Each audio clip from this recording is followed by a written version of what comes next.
As we're heading towards the end of the year 2024, could you please share the political moment, that geopolitical moment that marked you the most during the year with us? I think being African and being from South Africa, it's the big election year. So even in South Africa, we had our election, our national election this year. And for the first time in 30 years, the African National Congress, which is the Party of Liberation, did not get a majority, and so had to form a government of national unity with various opposition parties, including the Democratic Alliance, which has been the main opposition party, the IFP, Patriotic Alliance, PAC, and a few others. So I think that loss of incumbency has been an interesting theme. Even in neighboring countries, like a similar thing happened in Botswana. And so we are seeing kind of a shift in terms of the politics of the region, and also just in terms of forming coalitions, which is something that is not entirely new, because we had a government of national unity in 1994, but this time actually being the outcome of the electoral process demanding that a coalition be formed. So that has been quite a shift. Well received so far, handled well by all parties, so may that continue. What kind of evolution can we expect in terms of foreign policy? So in terms of foreign policy, there could be, there are great opportunities. South Africa is the presidency of the G20 in 2025. The first few meetings have already happened in the first few weeks of December. Very strong agenda in terms of thinking about solidarity, equality, sustainable development is the motto and the theme. So I think that really puts a spotlight on South Africa's ability to bring different countries together. I mean, the G20 is the diverse forum in terms of advanced economies and emerging market economies in one forum. And, it would be good for South Africa to show that its leadership in crafting an agenda and carrying it through. I think in terms of foreign policy, there might also be some tough moments within the government of national unity, because they come with different orientations towards foreign policy.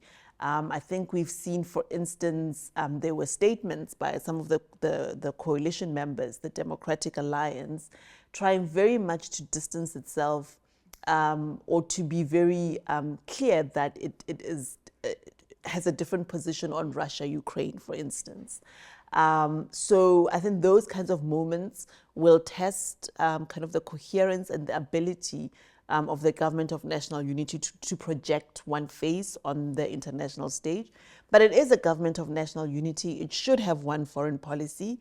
So hopefully those are ironed out, or some compromise is found in terms of those emphases. But I think overall, if you think about foreign policy, say, towards China, foreign policy towards the continent, there's a lot more coherence in terms of the coalition partners. I think there are those specific flashpoints that might prove challenging from a foreign policy perspective. And the relationship with Europe?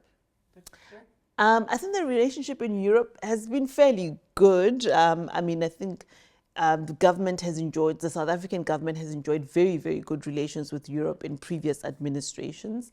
The only thing that one could say is that perhaps with other powers emerging, there could be a sense that the relationship with the EU... Not only the BRICS, maybe. Yeah, with the BRICS plus, perhaps, there are many other competing relationships. So it's not that the EU is still a top 3 trading partner, for instance, but it's no longer the top trading partner. So I think those kinds of dimensions will come into play. I think during COVID, for instance, there were some tough discussions that we had in terms of access to vaccines. Sometimes there are issues around trade policy, but often I find that they are resolved through dialogue and discussion, through EU Commission, or even through specific heads of state within EU countries.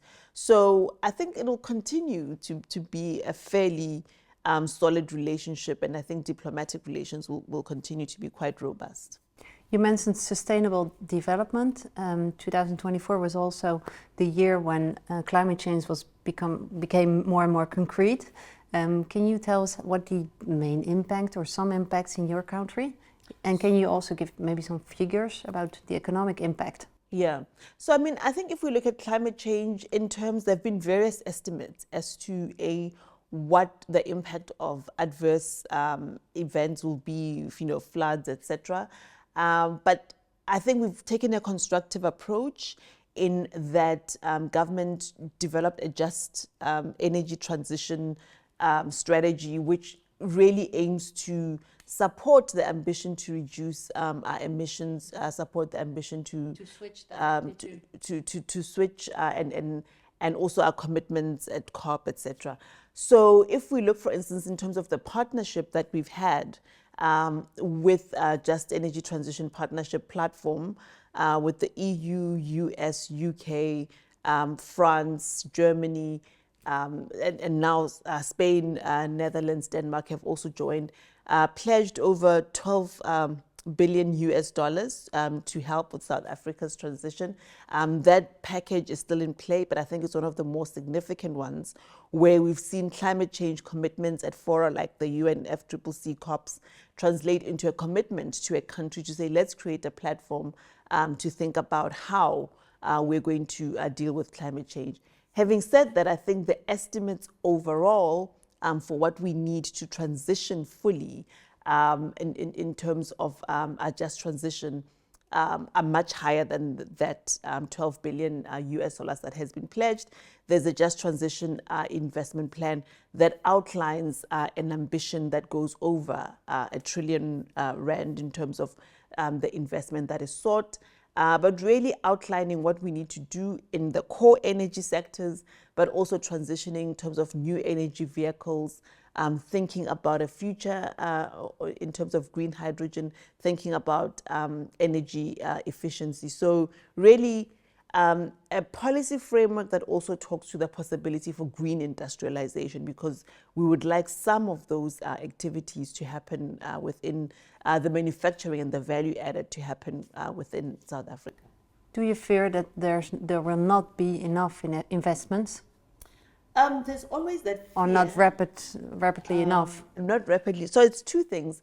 I think it's the nature of the commitment in that we're a middle income country. And so we don't always qualify for the most concessional financing. And yet our fiscal resources in terms of our government budget, in terms of our debt burdens already are quite high. So there's always been a fear that we're not getting enough grants into the mix, and it's too swayed towards debt. Some of the new partners to the Just Energy Transition Partnership have brought in grants to deal with that issue around the composition. And then I think secondly, it then becomes a question of getting projects that are ready to be brought to the partners. So in terms of feasibility, in terms of really putting together concrete propositions. And that also talks to grant financing, because that preparatory work is not profitable, but someone has got to do it so that we have a good sense of what the projects need to be. And then I think also the idea of leveraging the private sector is very important, but in some ways it remains an idea because we haven't necessarily unlocked as much private sector investments as we would like. But having said that, I mean, if we look at our renewable energy program over the years, that has been over at least 10 billion US that has been unlocked from the private sector for private renewable energy. So there is the promise that the private sector could contribute more, especially given that we are a middle income economy. Because at Kazakhstan, at the end of the COP, we've heard Nigeria speak out that it was not enough, the amount was not enough. Do you share that? Is that a common idea, or is that a shared idea in Africa?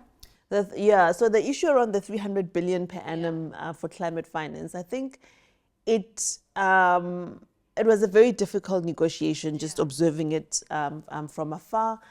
And it seems as if when you think about that, we need to do mitigation and reduce emissions, but also deal with the significant damage that African countries and small island states and many other low-income countries are already facing, the resource requirement is quite huge. I mean, the Bridgetown Initiative, I had a number, I think, that was much, much higher than what was eventually committed to.